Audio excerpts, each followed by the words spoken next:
നമസ്കാരം. ന്യൂസ് കേരള പ്രധാന വാർത്തകളുമായി CK നാസർ കാഞ്ഞങ്ങാട്. ഇസ്രായേലിനെതിരായ ആക്രമണം അവസാനിപ്പിച്ചെന്ന് ഇറാൻ പ്രസിഡന്റ് ഇബ്രാഹിം റൈസി. ഇസ്രായേലിനെതിരായ ആക്രമണം നടത്തിയ സൈന്യത്തെ പ്രശംസിച്ചാണ് ആക്രമണം അവസാനിപ്പിച്ചെന്ന് ഇബ്രാഹിം റൈസി വ്യക്തമാക്കിയത്. ആക്രമണത്തിലൂടെ ശത്രുവിനെ പാഠം പഠിപ്പിക്കാൻ കഴിഞ്ഞെന്നും ഇക്കാര്യത്തിൽ ഇറാൻ സൈന്യത്തെ പ്രശംസിക്കുന്നുവെന്നും ഇറാൻ പ്രസിഡന്റ് വ്യക്തമാക്കി. ഇസ്രായേലിനെതിരായ സൈനിക ഓപ്പറേഷൻ ഞങ്ങളുടെ കാഴ്ചപ്പാടിൽ അവസാനിച്ചെന്നും ഇനി ഇസ്രായേൽ പ്രതികരിച്ചാൽ മാത്രം മറുപടിയെന്നുമാണ് ഇറാൻ സായുധ സേനയുടെ ചീഫ് വ്യക്തമാക്കിയത്. ലോക്സഭാ തെരഞ്ഞെടുപ്പിനുള്ള പ്രകടന പത്രിക പുറത്തിറക്കി BJP. വനിതാ സംവരണ നിയമം, പുതിയ ക്രിമിനൽ നിയമം, പെട്രോളിയം ഉൽപ്പന്നങ്ങളുടെ നികുതി കുറയ്ക്കും തുടങ്ങിയ വാഗ്ദാനങ്ങൾ നൽകുന്ന പ്രകടന പത്രികയിൽ റേഷൻ, വെള്ളം എന്നിവ അടുത്ത 5 വർഷവും സൗജന്യമായി നൽകുമെന്നും പുതിയ ബുള്ളറ്റ് ട്രെയിനുകളും വന്ദേ ഭാരത് ട്രെയിനുകളും കൊണ്ടുവരുമെന്നും ഒരു രാജ്യം ഒരു തെരഞ്ഞെടുപ്പ് നടപ്പാക്കുമെന്നുള്ള വാഗ്ദാനങ്ങളുമുണ്ട്. ഇന്ത്യയെ രാജ്യാന്തര നിർമ്മാണ ഹബ്ബാക്കും. 70 വയസ്സ് കഴിഞ്ഞവർക്ക് 5 ലക്ഷം രൂപ വരെ സൗജന്യ ചികിത്സ. ഏക സിവിൽ കോഡ് നടപ്പാക്കും. എല്ലാ വീടുകളിലും പാചകവാതകം പൈപ്പ് ലൈൻ വഴി നൽകും. ലോകമാകെ രാജ്യാന്തര രാമായണ ഉത്സവം സംഘടിപ്പിക്കും. ഈ ദരിദ്ര വിഭാഗങ്ങൾക്ക് 3 കോടി വീടുകൾ കൂടി നിർമ്മിച്ചു നൽകും. മുദ്ര ലോൺ തുക 10 ലക്ഷത്തിൽ നിന്ന് 20 ലക്ഷമായി ഉയർത്തും. 6G നടപ്പാക്കുമെന്നും തുടങ്ങിയ വാഗ്ദാനങ്ങളും BJP മുന്നോട്ട് വെക്കുന്നുണ്ട്. രാഹുൽ ഗാന്ധിയുടെ ദാരിദ്ര്യ നിർമ്മാർജ്ജന വാഗ്ദാനത്തെ പരിഹസിച്ച് പ്രധാനമന്ത്രി നരേന്ദ്രമോദി. ഒറ്റയടിക്ക് രാജ്യത്ത് നിന്ന് ദാരിദ്ര്യം തുടച്ചു നീക്കുമെന്ന പ്രസ്താവനയിലൂടെ കോൺഗ്രസ് MP രാജ്യത്തെ അമ്പരപ്പിച്ചുവെന്നും ഈ കൊട്ടാരം മാന്ത്രികൻ ഇത്രയും വർഷം എവിടെയാണ് ഒളിച്ചിരുന്നതെന്നുമാണ് രാജ്യം ചോദിക്കുന്നതെന്നും അദ്ദേഹം പറഞ്ഞു. BJPയുടെ പ്രകടന പത്രികയെ വിമർശിച്ചു കോൺഗ്രസ്. യഥാർത്ഥ കാര്യങ്ങളെക്കുറിച്ച് ഒന്നും പറയാതെയുള്ളതാണ് BJPയുടെ പ്രകടന പത്രികയെന്നും അതിൻ്റെ പേര് ക്ഷമാപണ പത്രം എന്നാക്കി മാറ്റണമെന്നും വിമർശിച്ചുകൊണ്ടാണ് കോൺഗ്രസ് നേതാക്കൾ രംഗത്തെത്തിയത്. വിലക്കയറ്റവും തൊഴിലില്ലായ്മയും BJP പ്രകടന പത്രികയിൽ കാണാനില്ലെന്ന് കുറ്റപ്പെടുത്തിയ രാഹുൽ ഗാന്ധി, മോദി ദളിതരോടും ആദിവാസികളോടും കർഷകരോടും യുവാക്കളോടും മാപ്പ് പറയണമെന്നും ഇത്തവണ മോദിയുടെ തന്ത്രത്തിൽ യുവാക്കൾ വീഴില്ലെന്നും പ്രതികരിച്ചു. താങ്ങുവില നിയമമാക്കുന്നതിനെക്കുറിച്ചോ കർഷകരെ കടത്തിൽ നിന്ന് മോചിപ്പിക്കുന്നതിനെക്കുറിച്ച് വാഗ്ദാനമില്ലെന്ന് കർഷക നേതാവ് സർവൺ സിംഗ് പന്തേറും കുറ്റപ്പെടുത്തി. പ്രധാനമന്ത്രി നരേന്ദ്രമോദി കേരളത്തിലെ തിരഞ്ഞെടുപ്പ് പ്രവർത്തനങ്ങൾക്കായി കൊച്ചിയിലെത്തി. ഇന്നലെ രാത്രി 10 മണിയോടെയാണ് മോദി കൊച്ചിയിൽ വിമാനമിറങ്ങിയത്. എറണാകുളം ഗസ്റ്റ് ഹൗസിൽ തങ്ങുന്ന മോദി ഇന്ന് രാവിലെ ഹെലികോപ്റ്ററിൽ തൃശ്ശൂരിലേക്ക് പോകും.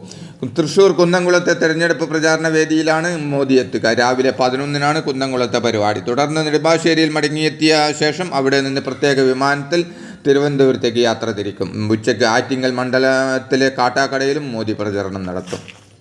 വയനാട്ടിലെ തെരഞ്ഞെടുപ്പ് പരിപാടികൾക്കായി UDF സ്ഥാനാർത്ഥി രാഹുൽ ഗാന്ധി ഇന്ന് കേരളത്തിലെത്തും. ഇന്ന് വൈകിട്ട് 6-ന് കോഴിക്കോട് സംഘടിപ്പിക്കുന്ന UDFന്റെ മഹാറാലിയിൽ പങ്കെടുക്കുന്ന അദ്ദേഹം അടുത്ത ദിവസങ്ങളിൽ വയനാട്ടിലുണ്ടാകും. 18 രാവിലെ കണ്ണൂരും അന്ന് വൈകിട്ട് 3-ന് പാലക്കാടും 5 മണിക്ക് കോട്ടയത്തും സമ്മേളനങ്ങളിൽ പങ്കെടുക്കും. 22-ന് തൃശ്ശൂരിലും തിരുവനന്തപുരത്തും ആലപ്പുഴയിലും പ്രചരണ പരിപാടികളിൽ പങ്കെടുക്കും. വയനാട്ടിലെ തെരഞ്ഞെടുപ്പ് പ്രചാരണ പരിപാടികൾക്കായി UDF സ്ഥാനാർത്ഥി രാഹുൽ ഗാന്ധി ഇന്ന് കേരളത്തിലെത്തും. ഇന്ന് വൈകിട്ട് 6-ന് കോഴിക്കോട് സംഘടിപ്പിക്കുന്ന UDFന്റെ മഹാറാലിയിൽ പങ്കെടുക്കുന്ന അദ്ദേഹം അടുത്ത ദിവസങ്ങളിൽ വയനാട്ടിലുണ്ടാകും. 18-ന് രാവിലെ കണ്ണൂരും അന്ന് വൈകിട്ട് 3-ന് പാലക്കാടും 5 മണിക്ക് കോട്ടയത്തും സമ്മേളനത്തിൽ പങ്കെടുക്കും.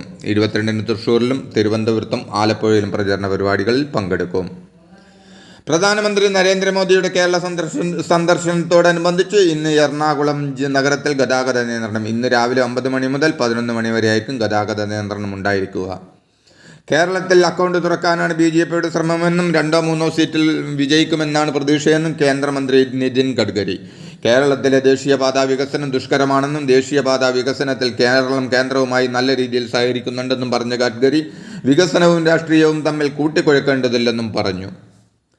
തിരുവനന്തപുരത്തെ NDA സ്ഥാനാർത്ഥി രാജീവ് ചന്ദ്രശേഖറിനെതിരെയുള്ള ആരോപണത്തിൽ UDF സ്ഥാനാർത്ഥി ശശി തരൂരിന് തെരഞ്ഞെടുപ്പ് കമ്മീഷന്റെ താക്കീത്. പണം വാങ്ങി സാമുദായിക നേതാക്കളുടെ വോട്ട് വാങ്ങുന്നുവെന്നായിരുന്നു ശശി തരൂരിന്റെ ആരോപണം. അത്തരം ആരോപണങ്ങൾ ആവർത്തിക്കരുതെന്നും അഭിമുഖം ഇനി സംപ്രേഷണം ചെയ്യരുതെന്നും സ്വകാര്യ ചാനലിന് നിർദ്ദേശം നൽകി. അതേസമയം കമ്മീഷന്റെ തെളിവെടുപ്പിൽ ആരുടെയും പേരെടുത്ത് പറഞ്ഞിട്ടില്ലെന്ന് ശശി തരൂരിന്റെ പ്രതിനിധി വിശദീകരണം നൽകിയിരുന്നു.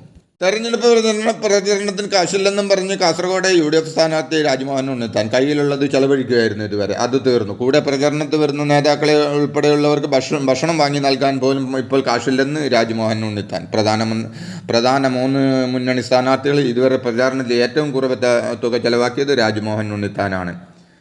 താൻ BJP-യിൽ ചേരാനുള്ള ഒരു പ്രധാന കാരണം മോദിയാണെന്നും അച്ഛൻ്റെയോ സഹോദരൻ്റെയോ സ്ഥാനത്ത് നിന്ന് സ്നേഹിക്കാൻ തോന്നുന്നയാളാണ് പ്രധാനമന്ത്രി നരേന്ദ്രമോദി എന്നും പത്മജ വേണുഗോപാൽ. ഇക്കുറി കേരളത്തിൽ 4 താമരയെങ്കിലും വിരിയുമെന്നും 5 വർഷത്തിനുള്ളിൽ കോൺഗ്രസ് രാജ്യത്ത് നിന്ന് തന്നെ ഇല്ലാതാകുമെന്നും കരുണാകരൻ്റെ മകൾ പത്മജ നേരത്തെ കൊച്ചിയിൽ പറഞ്ഞിരുന്നു.